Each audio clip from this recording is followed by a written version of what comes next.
Hey bugger, don't you hate it when that happens? I just get home and had lunch, got a terrible stomach ache, took a couple of Panadols, and I'm sitting there thinking, now what am I going to do this afternoon?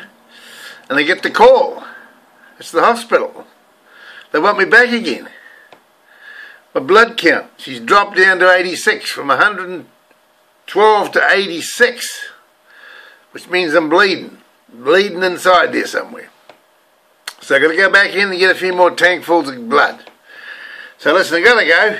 Mum's packed me bag again, and I'll keep in touch as soon as I get out again. I'll try and do some videos while I'm in there for you, okay?